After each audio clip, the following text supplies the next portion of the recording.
Hello and welcome to the Glass House Festival, Poetry from Around the World. We bring to you over 95 poets coming together in support of those who have been impacted by COVID, particularly creative people.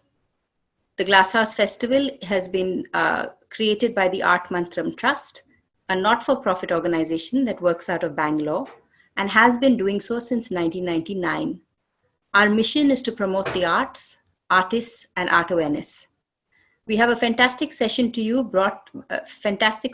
you brought from the far-flung part of our country. I'm thrilled to present to you our panelists for today, Shri Kuladhar Saikia, Mamang Dai ma'am, and Kamal Kumar Tanti, who is our moderator today. Kamal Kumar Tanti is a well-known young voice in the contemporary world of Indian English poetry, as well as of Assamese poetry. He's a bilingual poet, critic, writer, and translator, and writes both in Assamese and English languages. He's a nominated member of Assamese Language Advisory Board of Sahitya Academy, New Delhi. He belongs to the Adivasi Tea Garden Labourer community of Assam. Thank you so much for joining us. We're so thrilled that you have come to our festival. We really look forward to the session. Kamal, over to you. Hello, everyone. We are delighted that we are being a part of Glass House Festival today for this session. And we have very distinguished writers from our times, of our current times, both prominent writers, fiction writer, poet, and administrator. And they are basically front runner of our contemporary literature. So we have Sri Kuladhar Saikia sir and Mamang Dai ma'am. So in this session, what we'll do, we'll read out poems, we'll discuss on different issues, we'll interact each other, and I hope that it will be a lively session today. So at first, I will do one thing.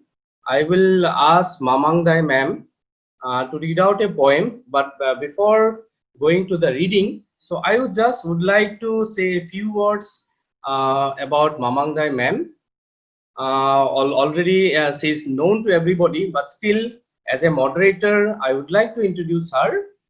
Mamang Dai ma'am is an Indian English poet, novelist, and journalist based in Itanagar, Arunachal Pradesh, India.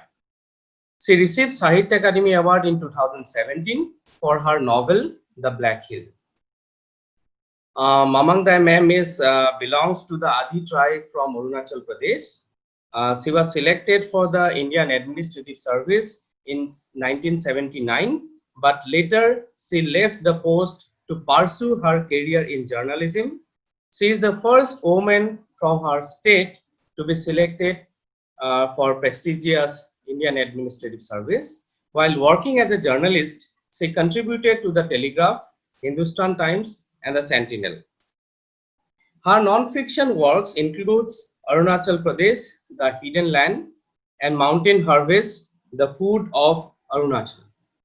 The Sky Queen and Once Upon a Moontime are illustrated folklore tales written by her. She published her first novel, The Legends of Pensam, in 2006, which was followed by Stupid Cupid in 2008 and The Black Hill in 2014. River Poems, published in 2004, The Balm of Tree, published in 2008, are her poetry collection. She received Padma Shri Award in 2011 from the Government of India. The Government of Arunachal Pradesh conferred her an annual Ferrier Railway Prize in 2013 for her book, Arunachal Pradesh, The Hidden Land. But apart from all this, Mamang ma'am is a very lively person. Whenever we meet her and whenever we interact with her, we feel a kind of happiness, and we feel like we meet a real poet. So welcome you, ma'am. So I believe you will enchant us today by reading few of your poems, and we are eagerly waiting for your new poems as well, although I'm keeping it for the last section. So now I request Mamang Dai ma'am to read out her poems. Thank you so much, Kamal. You gave such a long, happy introduction. I'm also very happy to be in this program. and thank you for introducing me so kindly. It's great to see Saikia sir also here with us. And I'll read two short poems. One is called Prayer Flags. It's a series of my prayer flag poems. The Wet Mountain Road. This is where we spent all our time wondering if we would get across. Someone planted a prayer flag in my heart. Green, living, yellow earth, white clouds, and juniper incense mingled with the blue left by a sea that once owned this land.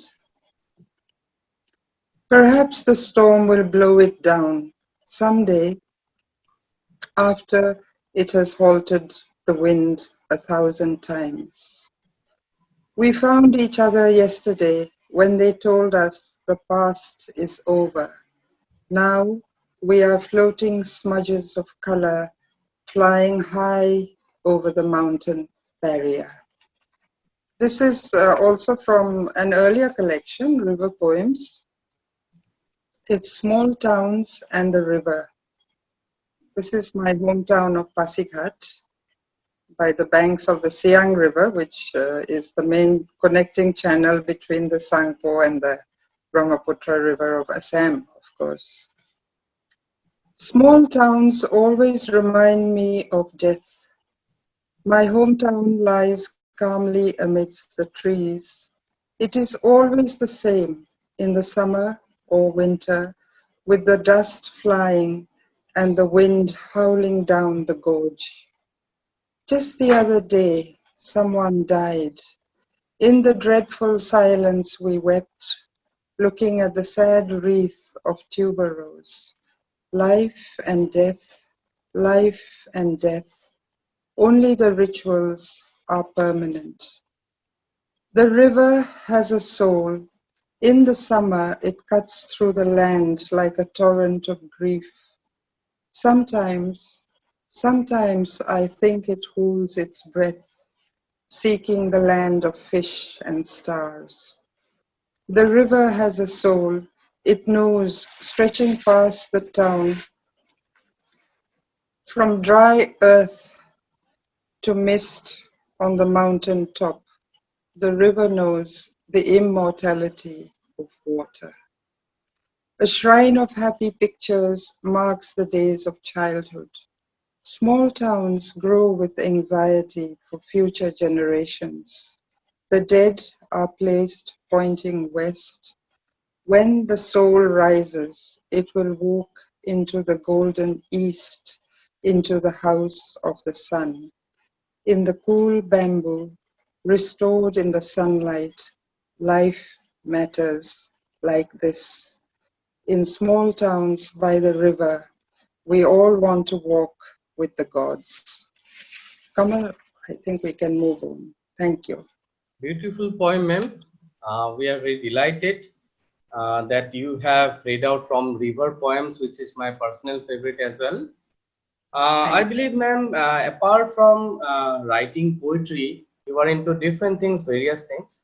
So I think we'll in this panel discussion also I will ask you some few questions so that we can know you better, and the audience would be love to know you better. So I think I'll ask you a few questions. I'll ask you one first question to you. Ma'am, you are a poet, fiction writer, journalist, and a former civil servant at the same time. A personality with many accomplishments. How do you manage so many different engagements in life? What did influence you to become a writer? Do you think as a writer one should take an ideological stand? How would you describe a writer's life from ideological standpoint? Although I told that I'll ask you one single question, but I believe all small questions constitute a one bigger question to you as a writer. Please respond, ma'am. That's fine. Thank you. Actually, at the moment, there are very little engagements, as you can imagine. Also, I did have a stint with the State Public Service Commission, which was quite a busy period, but interesting period. So now we are out of that, and last 2 years, say, I am actually working out of the house. So otherwise, also, I've always been interested in doing a lot of things. You know, you might say like I'm a kind of layabout, a resident stargazer and a botanist and a would-be scientist. I know you're a physicist, but we're also, you know, trying to study the angle of light and the stars and that kind of thing. But I think, especially during this period, you know, the lockdown, it has brought home quite a lot of things, especially for people who are writers or poets. I noticed even on posts, you know, a lot of people in the forefront are poets and writers, people involved with literature. And I think it's important because writing, after all, is a way towards, you know, finding your authentic self. So I think there is going to be an ideological view, standpoint, and at some point, you know, you have to take sides. You can do it, you know, through literature, which after all is a window to the society you live in. You're translating, or even for fiction, you know, it is still about real life. It is about the dignity of life, the dignity of human life. So when you consider these things, I think definitely there has to be an ideology for a writer. It's a beautiful answer, ma'am. And although you have touched upon various segments as a writer, how you have living a life. Life is also a part of writing. So it's a quite very impressive answer by you as a writer, as a senior writer. I appreciate you. I think I will move on to our next panelist, and I'll come back to you, ma'am. There are a lot of questions, lot of discussions we are already putting up here today. I just would like to introduce our esteemed panelist today, another esteemed panelist, Kuladhar Saikia sir. So I would like to introduce him for the audience.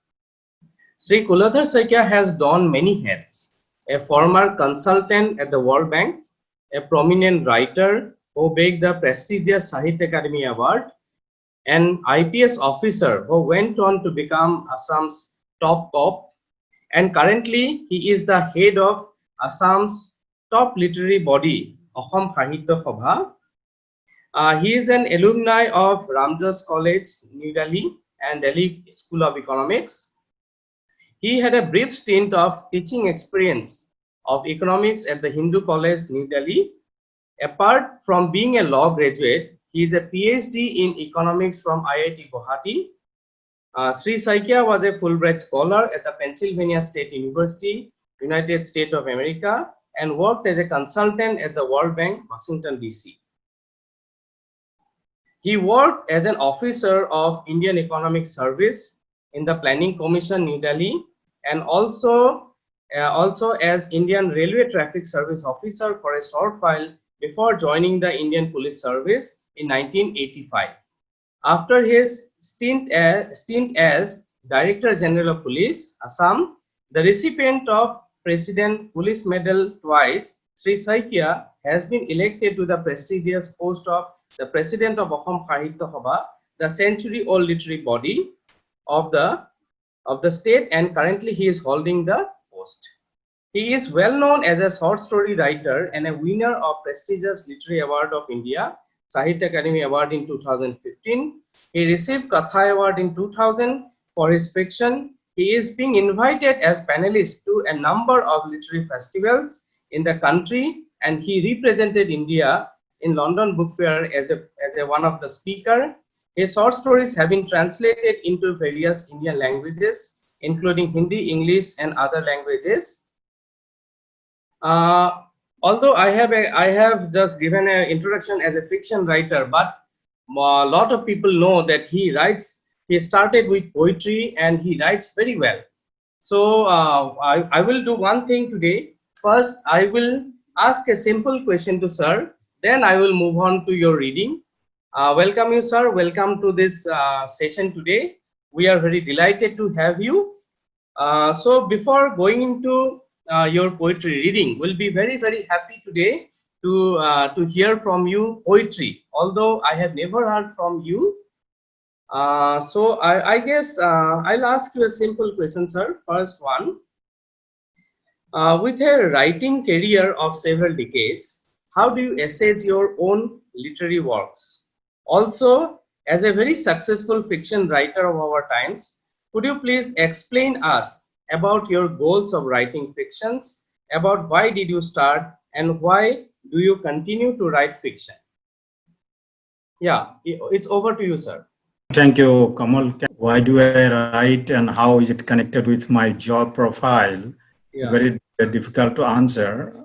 But, I've been writing since my student days in the schools. As you said, I normally write poetry, but for last decades, I've been writing fiction as well. And people normally know me more by fiction as a fiction writer because I'm putting more time in fictions.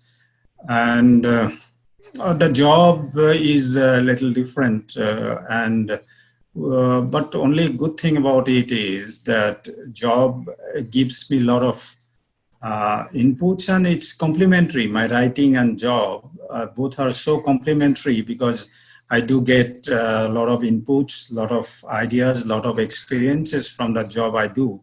And it's, after all, literature is what? Literature is basically the experiences and the way you feel about the experiences and how your emotions work. So when I do my policing job, I was generally getting, a lot of such inputs into my job. And it's a good thing that literature makes you more soft, more human while you're looking at a particular issue. So it is complementary, and in fact, literature is also impacting my job, and job is also impacting my literature, though these are in two separate compartments. It's like a vestibule train, you can move from one compartment to the other. And talking about the literature as such, as I said, I do gather from my experiences, but that is not normally about policing as such. It's about the society in general, and good thing, I feel really good when you talk to the people down the line. Every day you meet the people, interact with them, and they give you so much of knowledge and inside-looking feeling. That's why probably in all my fictions, you'll see an interior journey by me to the character's mind space. And this is how I've been doing, and that's all, I think.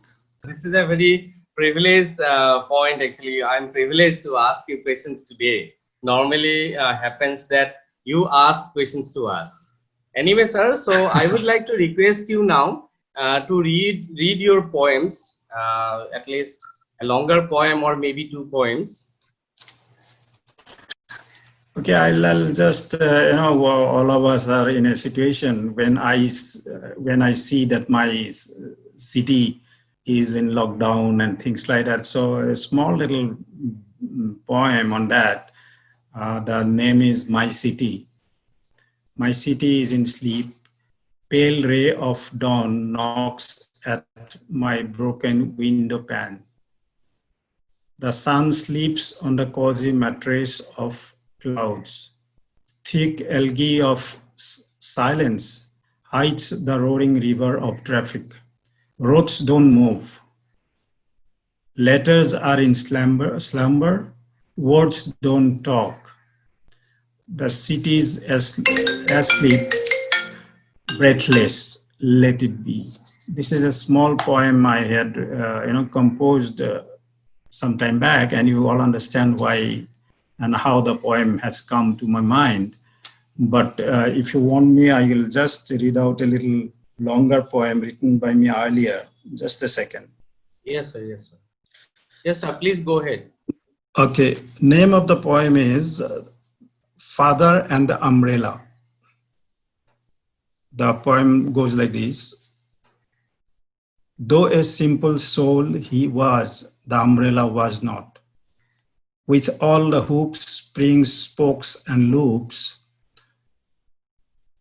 it was a dragon's mouth, devouring his hairless head all round from east, west, north, south, hiding the forehead wrinkles and the freckled face with all the invisible despairs that we children boastfully said knew but actually did not, considering carefully the drops of sweat in the summer and sprinkle of rain in the monsoon that he cared little. Children knew it wasn't a child's play to guess the answer who was older, the umbrella or the owner. Come June or November, scorching heat or summer, it would flutter above the head of my father, a simple man and a school teacher. Under the umbrella, alias the Shantenda, as we called, father operated on the frequency spectrum of his own that only he could decode and solve all those household chores. We, the children, played with the umbrella during father's noon siesta, the only time of the day it closed its mouth, and stood in the corner of the room humbly and lonely. A place as sacrosanct as the sanctorum of our deity, who we believed hidden underneath a piece of red cloth that they said don't touch. It happened once in chilly morning, father walked off from the corner, shivering, said meekly, what a comedy of errors, I spent the night in the corner, leaving the umbrella. Rest on the pillow and the bed, silly mix-up, he gently added. It was not bequeathed to anyone. Not even any one of us wanted its inheritance. The umbrella was a limb. The umbrella was a limb, a hand, or a leg for him, the man and the being, as if. Thank you. Thank you, sir. It was you have enthralled us. Earlier, you have enthralled us with your fiction. Now, today, I'm delighted that you are enthralling us with your poetry. Sir, can I ask this very trivial question? Normally, it should not be asked, but I feel there is a story behind this poem. When you talk about the story of this umbrella, I feel you chosen not to write the fiction and write the poetry instead. Can you explain us a little bit, sir? No, actually, there is a very old story also, the mixing of the umbrella and the person. But it was, the whole description was about my father. Actually, he was a school teacher, and the umbrella was almost like a limb for him. We could never see him without the umbrella in his hand. So it's just a poetic representation. But as you said, even my fiction, I have been putting a lot of poetry, as you know, a lot of poetical resonance in my fictions. And so sometimes there is a shift of fiction to poems and from poetry to again fiction, this is because of single man dabbling in two worlds, which are absolutely same for me, that there is hardly much difference between fiction or a poetry. If little bit of components are changed, both become same, that's how. I think, sir, you believe in this thing that every story should get the justice, say a creative justice. So I believe you have looked into that part. If you believe that, that's why you choose not to write the fiction, but instead write the poetry. So you have justified that. You have raised the issue, raised the story, and you are living that story, I think, till now. So another question which comes to my mind, that when you are writing your short stories, whatever I have read, there are certain stories which are having the very strong elements of poetry. Say, sometime when we read out some short stories like your Of the Booth, so in those short stories, we feel that there are more poetry than fiction. Can you slightly elaborate the scenario as a creative writer so that it might help our young generations to understand different creative expressions and what to choose for what kind of object or what kind of story, what you can choose, either poetry, fiction, whatever. So I believe you would like to answer this question. See, the way I feel, because almost all of my fictions are journey towards the mental universe of the characters. So when you look at any human being, ultimately the mental space is full of such, the vibrations, the sort of, emotional ups and downs, everything. Absolutely, the mind space is like a poem. So if you go into your mental space of the characters, even through fiction, it's ultimately the poem. It becomes a poetry only. So that is how in Shabda Bhoot, you are talking about that particular story of mine. A lot of people termed it as it's a 11 or 12 page story, but people say it's a long poem. Yeah. But this was about what? A person was staying at overnight in a very isolated place in an abandoned bungalow, and it was raining. And with the rains, the flow of rains, the drops of rains on the tin roof were making different types of noises. So every word, actually what happens in with us is we generally have some sort of attachment with a particular word, some history, some past. So when the different sounds, different noises are hitting the tin roofs, they were making different noises, and every time the different noises come, the character again goes back to the story of his own when that particular sound was heard by him. So my point is, it's sort of, what I read, analyzing that Mona Lisa's painting, somebody was commenting that Leonardo da Vinci thought, he believed that there is some proportion even in not only in measurement but also in words and our emotions. So these are this is how I brought in that all words might have some sort of, all noises might have some sort of history attached to it without our knowledge. But when it comes in an appropriate situation, an appropriate universe, the meaning comes back to us again, that sort of a thing. Yeah. Thank you, sir. I feel that your words, whatever your expressions today, it will benefit our young generation, young writers. So thank you, sir. Thank you so much. We'll come back to you again. I believe you will read more poetry today. So we'll be waiting for that, waiting eagerly for that. Now I'll come back to Mamang ma'am again. I'll read out a very small poem from Mamang Dai's very small poem. I think it's in the river poems. The poem is called Floating Island. It's my personal favorite. The sloping mountain is trying to reach me. The sloping mountain is trying to reach me, stretching down into the water. Dear one, do not go away. Dear one, do not go away. Very beautiful lines, very powerful lines, and very meaningful. And it has extended the idea of the geographies actually.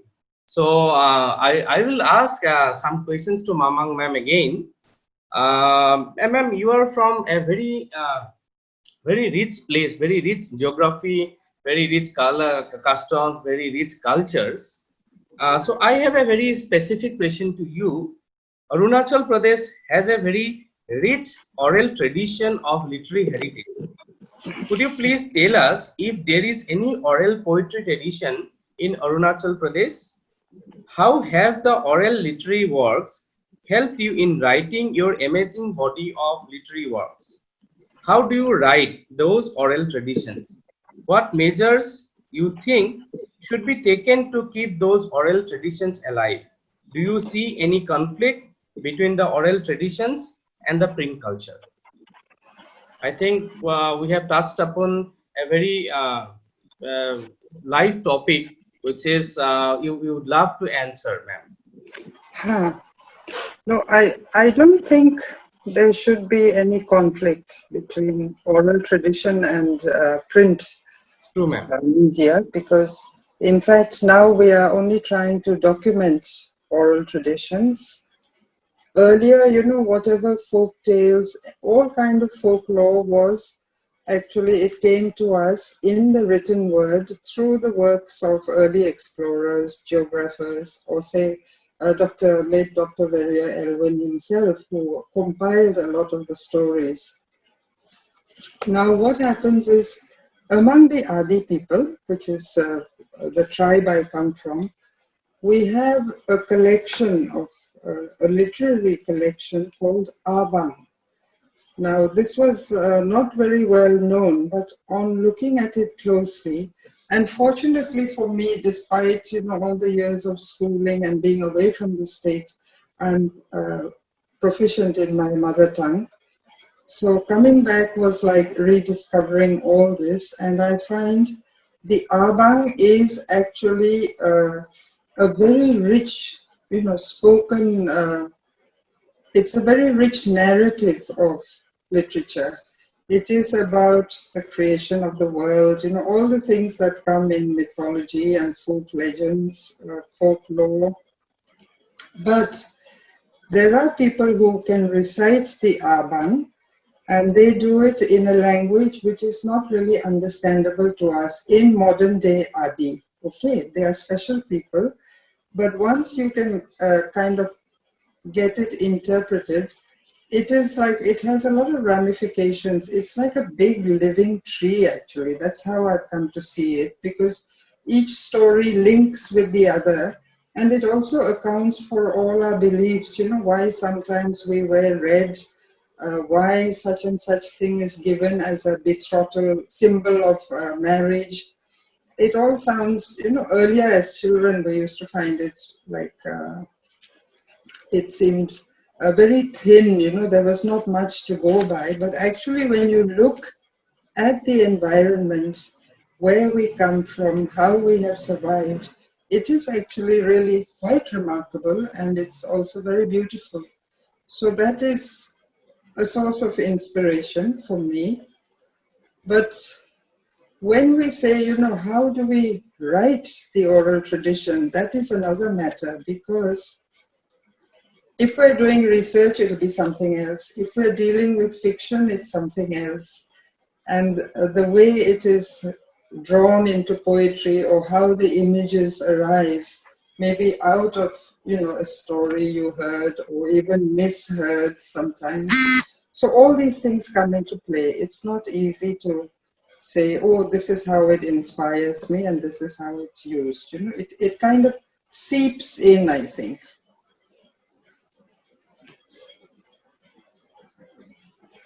Ma'am, so I think it will open up a good discussion after this session, because people will be more interested in restoring those folk traditions and then all those oral traditions, and it may come up to a new level actually if we actually really work on it. Thank you so much, ma'am, for your answer. Thank Now you. I come to Kuladhar Saikia sir again. You have recently published one in 2018 specifically. You have published a collection which are translated from Assamese, If a River and Other Stories. Actually, the name is very prominent, and I believe the river, the metaphor or the physical river, is having a very great role in developing your stories. And sometimes, whenever we read your stories, or say today poetry also, I feel that there is a flow in your difference, like a river, the water flow. Whenever we go through your any short story, we feel like that there is a flow in your reading, in reading your text. So can you just elaborate little bit about the river in your fiction or in your different creative expressions?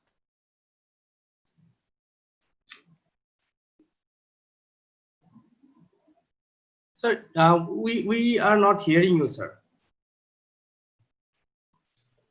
Oh, now, yeah, can you? Yes. Thank you, sir. Okay. Now, what I am saying is that river has been some sort of a different meaning for me altogether. In a lot of stories, I have brought in river. And Ife River, the book you're talking about, yeah, there is a story called Ife River that is, three children playing in a desert. Around three children, meaning at the age of around 5-6 years, and they were thinking, if a river flows down the desert, how will it look? They start building a river by digging up in the desert. So what they meant basically was that they have heard about only the river, they have not seen it. They have only been reading it somewhere in the schools that the river flows like this and all. So how through imagery they can build up a river? That was the story. If a river, if a river had passed through desert, that is all about the story. But otherwise, in a number of stories, I have brought in river, because in one story I've said it very well in about the river, why I choose river. In a story I've said that the protagonist, he lost almost everything, all hopes and things like that. He's so dejected, and he goes to the river next, goes to the river where he keeps sitting every day in the evening. So he goes there and he talks about a lot of emotional things and all. Then he says, there is dialogue on that. He says that I like river because river has the capability, river has the current, and it always flows down, it always takes away with its current your all sorrows, unhappiness, But he says that if you talk about your emotions, you talk about your unhappiness to the ocean, it doesn't take it, it doesn't carry it along. It in the form of tide and flow, it gives you back again. So he says that I love river, not the ocean, because ocean is a bounded place, in a bounded place, but the river keeps on flowing. So, there's something, maybe because the river has got imprinted in my heart so intensely, because there's a river in my birthplace, we used to play there, we used to swim there and things like that. So river is very astonishing, it's astonishing thing for us, the way it is said that it cannot see that you cannot get the same river in the same place every day, every moment. It's always a different river. So this is how our human thought processes are. You cannot have the same feeling, same emotion at any particular point of time, because it's so floating, your emotions, your internal mind space. So this is how, and river fits in my, a lot of stories, because I bring in the time and space neutrality in almost all stories. So it's like that. River is that way. I'm very good thinking about river. I feel good. Thank you, Komal. Thank you, sir. Thank you. You have beautifully responded. Mamang ma'am, will you ask something to sir? Because we were talking about river, and your one of the first poetry book is River Poems. Do you want to interact with sir, or ask something, or share something?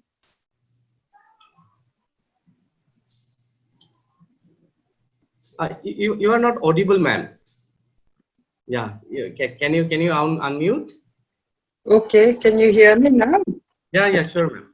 No, it's just so nice listening to Sir also talking about his books. I was there during the release of the book in Guwahati, and now we're meeting after a long time. So I think the question will be, when should we meet again?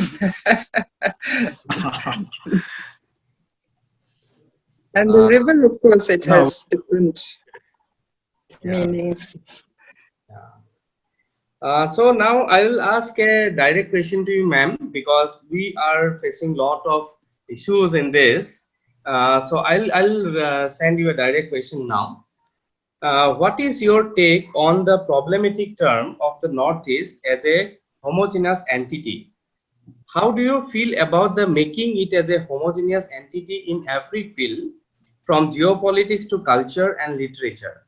Do you think we can take this homogeneity to heterogeneity by considering the richness of innumerable tribal traditions? How? Yeah, I think, this is a question that keeps coming up even for literature. When you say, Northeast literature, uh, some people are not so happy. We would prefer literature from the Northeast or literature of the Northeast. But since the term Northeast, I personally, to be honest, I don't have a problem with that, because Northeast as an entity, we have a donor ministry, that puts us all together anyway. No one is complaining about that, Department of Northeast Region. So we can say Northeast Region maybe. But I also don't like it when it's like lumped together as a homogeneous whole, It is nice when we talk about, say, global world today, and we talk about, connecting and the whole world being one, everyone wants to feel that human connection. That is very much there with all our Northeast brothers and sisters, let's say. But at the same time, I really prefer heterogeneity, because if only in the case of literature, every author is different as they will write what their reality is. The literatures are different, so it should not be seen as, being all as one kind of thing. Different forms, different genre, different modes of expression, different truths will come out.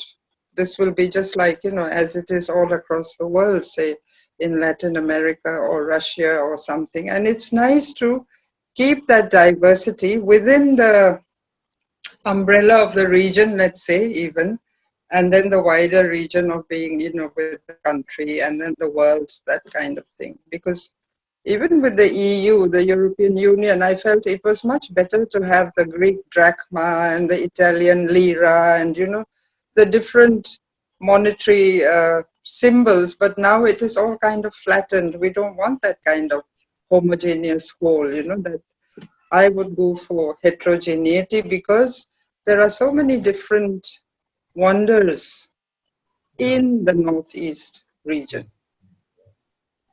Thank you, ma'am, for your beautiful answer. And I think it addresses a lot of questions, and it will give a message to the people of Northeast as well as the other people of world. Sir, will you respond to the same question? What is your take on the problematic term of Northeast as a homogeneous entity? Do you like to respond the same question, sir? Sir, you are not audible. Okay, Maman has spoken it so well. In fact, that is what should be. It should be like that, because you can have all heterogeneity. Still, you can have the work together. You can still work together. You can develop together. But the heterogeneity or the diversity has to be agreed upon, because it is making our existence and our everything, basically our life, literature, culture, everything so beautiful because of the heterogeneity and the diversity. So I don't think we should think about it as a monolithic whole. We have to move together and keeping our own diversities intact, and we should be proud of that. I mean, there is no way that we should not be proud of heterogeneity. And it's a brilliantly spoken by Maman. I do agree on that. Yeah, thank you, sir. Thank you both of you for responding to a very difficult question. Now I'll come to Kuladhar Saikia, sir, on his current role as he's the president of the highest literary body of Assamese literature. So I want to ask you, what are your current plans for vernacular literature, that is, say, including Assamese, how do you look at and assess the contemporary Assamese literary scenario? Are you trying to bridge the gap between the vernacular literatures and contemporary world literature? If it is yes, how can we move forward? Over to you. Very quickly, I'm taking the cue from Maman again, because she has talked about the diversity and all heterogeneity and all. So looking at that in a different manner and to push it forward, what I'm planning, and we have been working on that for quite long, and it's a 103-year-old organization, Sahitya Sabha. So we we have a lot of public respect and all sorts of things. And what she talked about the heterogeneity, we do understand that there are a lot of ethnic communities in within our state itself. Not to talk about the northeast as a whole, but within our state, you have multi ethnic groups, right? So what we are planning now, and we have started working on that, is the poetry recitation by different smaller communities, and getting it translated and recited by the same poet, say Dimasa, Deuri, and other smaller group. They are writing their poetry in their own languages and then reciting it, then translating it to Assamese and reciting it again. So these sort of things have really done a good job to move together, so that all languages, all communities develop at par, because language is such a wonderful thing. And that is what you was talking about, the mother language. What my intention is, let all the languages develop, let all the languages evolve. For Assamese and for other languages, such also to be aware of what is happening outside our state, to be what is happening in the globe as such. I was planning that we must have sort of translation, not only from Assamese to English, but it should go to all other Indian languages like Malayalam, like Marathi, and all other places, and their language, their creation should come to us. It should be sort of a exchange of literature. And in fact, we are planning the same way within the Northeast itself. Assamese books are being translated to some other language of the Northeast, tribes or communities like that. So this is one very important point I was talking about. Then digitization planning, we are planning a wide range of digitization process to be put on place, because this is the way we can reach out to the people all over. Number one. Number two, it will at least help us in conserving our literature, which is so old. A lot of literature scripts from the very old times are getting damaged, and unless we do the digitization, we'll lose it. And in fact, we had a lot of good, historical connectivity, then cultural connectivity to Arunachal, then Meghalaya, and all other places. We want to have those documents properly digitized and for people to read. Then third point, just quickly, I will talk about, is that we have given a lot of importance on the storytelling. The children of today's, they should be put into the, they should be exposed to the grandma's tales and stories like that, not only from my Assamese language alone, but from the stories of the different tribes, tribal groups, ethnic groups like that. So we are working in that. We have already, and for that, we have already started using some sort of our traditional, artifacts and our art form like puppet theater, puppetry, and things like that, to tell the kids stories. In fact, All India Radio and Assam Sahitya Sabha have gone on collaboration to have a storytelling program every week for the children, so that value system is given to them, and plus they learn, they feel proud of their own languages in terms of speaking, writing, and reading. So that sort of things are going on along with others. Thank you, sir. Thank you for giving us the details of your current plans for Assamese literature as well as the working for the other literatures as well. I will now move to Mamang ma'am, taking a clue from what sir has already mentioned. That it's a very simple question coming to my mind. Are you planning to write for children literature, write something for the our kids, for our younger generation? uh, your voice is not coming, ma'am. Yes, Can you yes. hear me? Yeah, Yeah. yeah, okay. No, I have done a little bit of children's literature, but I think it's really quite difficult, writing for children because I find with my own niece and nephews, they like rather realistic things, and even if they're 10-year-olds, they're all into this PUBG and God knows what.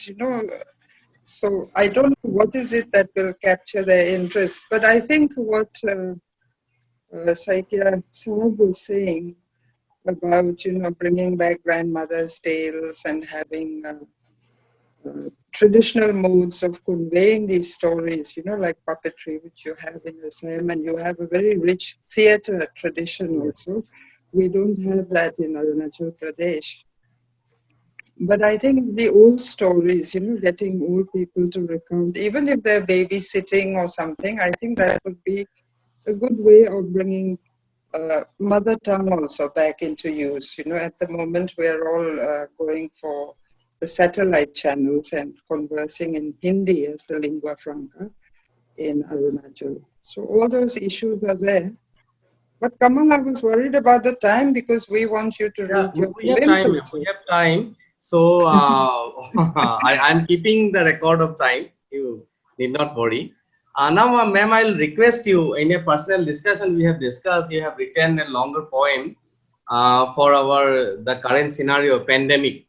So if you can read out that poem for the audience, will be really very glad to hear that.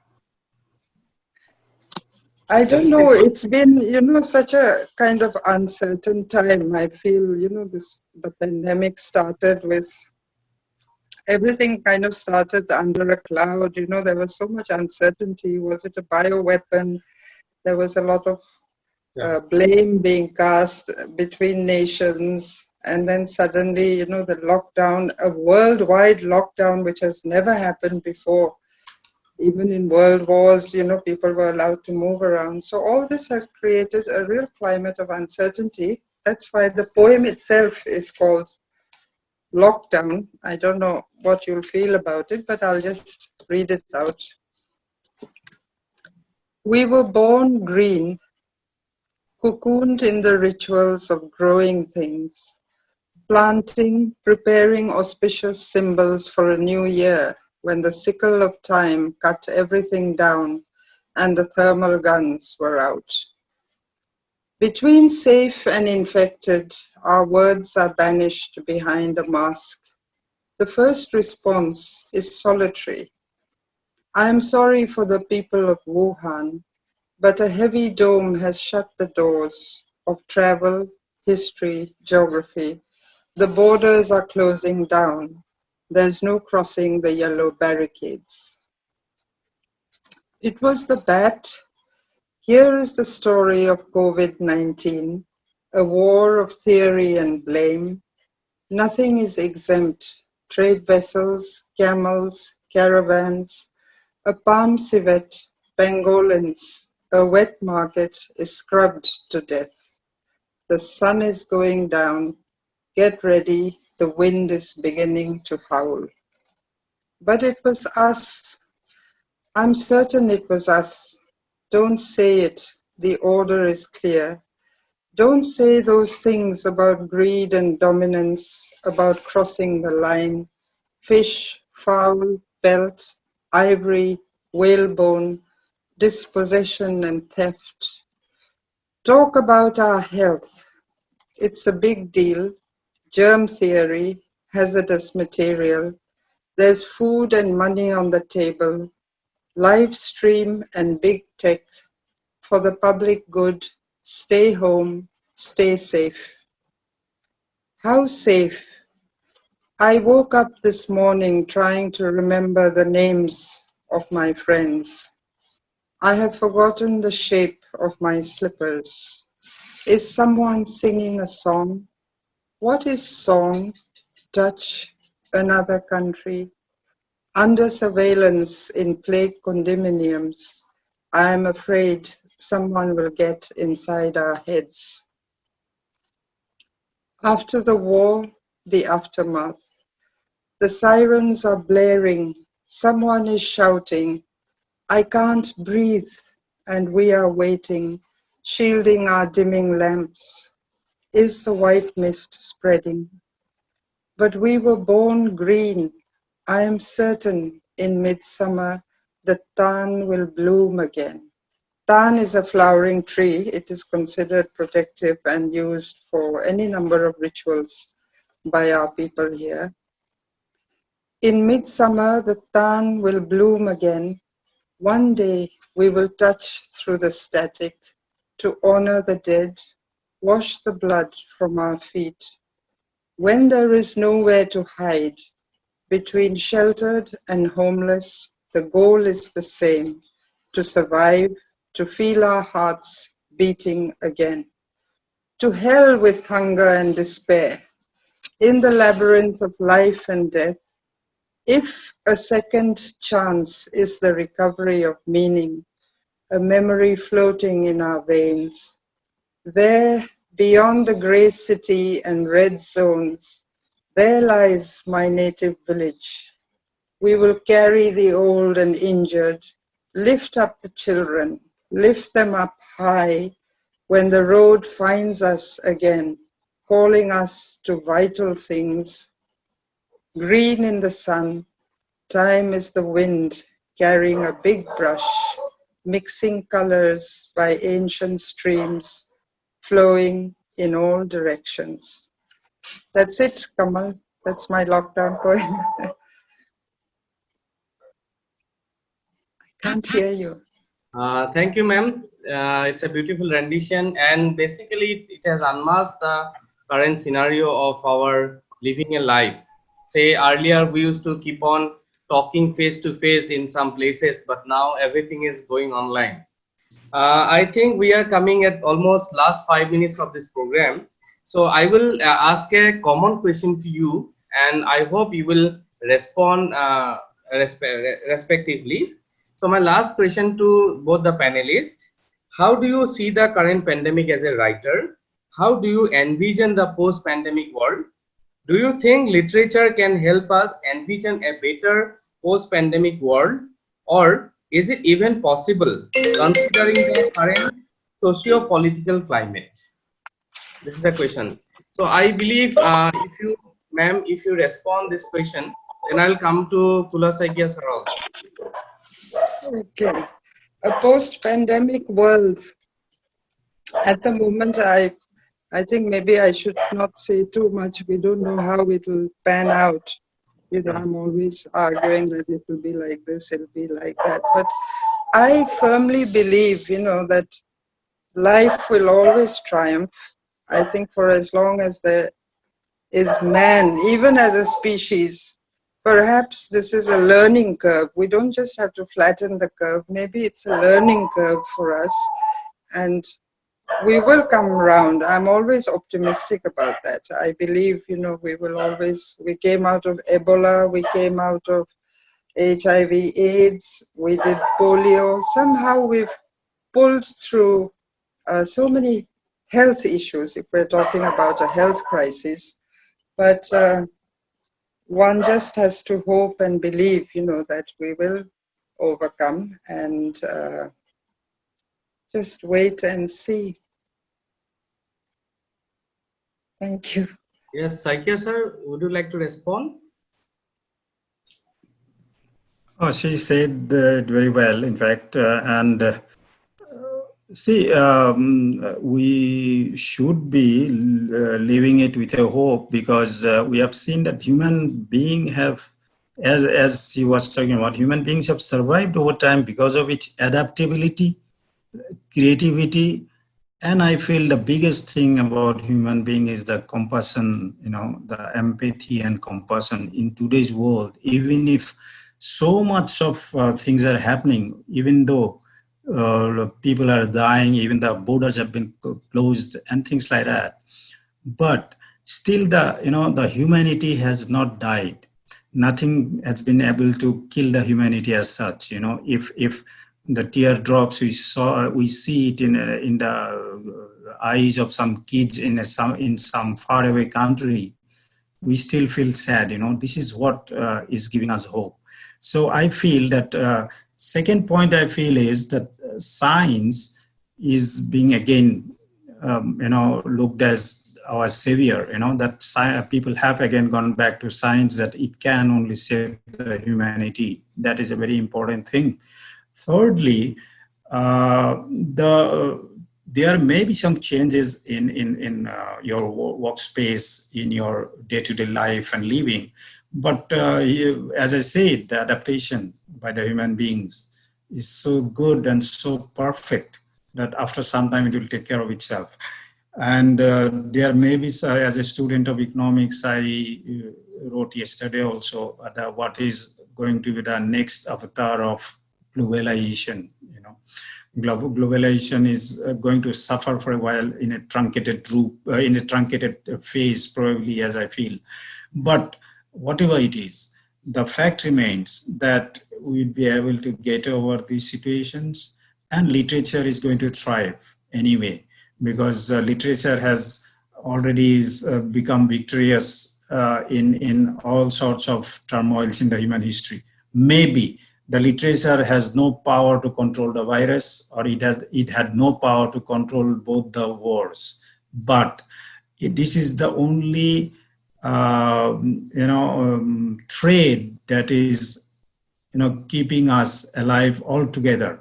At the time of turmoil, at the time of sadness, we get all sorts of hope from literature. So it's going to stay. And it is a good scene that, what Mamang is also saying. We do hope everything will be better. So we are coming to the last few seconds of this program. So during that time, I would like to thank both sir and ma'am, Mamang Dai ma'am and Kuladhar Saikia sir, for giving us their invaluable time to us and to read poems and discuss a lot of issues. And at the same time, from my side, I would like to thank the organizers. They have organizers of Glasshouse Festival. They have beautifully organized, and taking at this time of lockdown and pandemic, they have organized this big short festival, including almost around 100 poets from around the world. So I would like to thank them from all our panelists side. We would like to thank all of you, all of your hard work, and wish you a very best, and make it successful. The Glasshouse Festival will go on, and I hope they will become successful. And I'm finishing this now. Thank you so much.